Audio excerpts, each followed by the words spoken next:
I'm not saying that you need to completely get out of the market, Sure. but your answer to that question kind of gives us the framework in what direction. Now, bear in mind, we've not done the quantitative analysis using software, but what we Right. do know is that we know that emotional investing or poor decisions link to a 30 to 60% performance underneath the indices over a long period of time. So that is where we have to structure that, because it may be that you are so excited when the market's going up but can't take the downs, and we know that's going to lead to an emotional poor decision. Right. Yep. So after asking that question, we'll kind of maybe push a little harder. All right, well, what will you do if we have another 2008?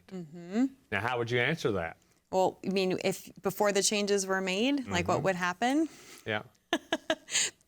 Turn into a ball and cry, right? No, but honestly, I think this is why it would be so important, and I would be so glad that we were having the conversation to get in front of this. Okay. I think about what happened to so many people in 2008 who thought they were on track to retire, ended up losing 50% of what they had worked their entire lives to save for. I don't want to be in that position. So it would need to be, okay, fix this so that I will not be in the fetal position crying. Yes. So I hope our viewers notice this at home. You got a little uncomfortable when I asked that question. Oh, yeah. Did you not? Yeah, okay. yeah. All right. That's just the most uncomfortable we're going to make you. We Right. try to make what we do very, very easy.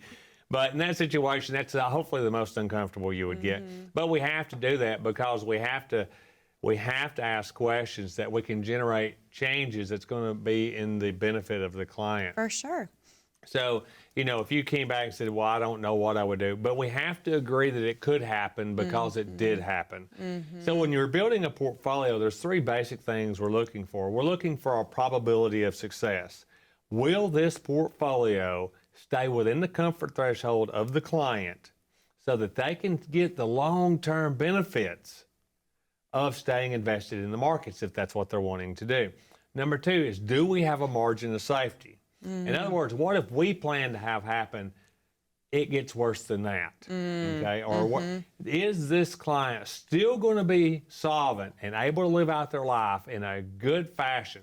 So that's probability of success. And then a worst case scenario. And essentially that is 2008 over again. And I hope I never see it again. I was in the industry at that point in time.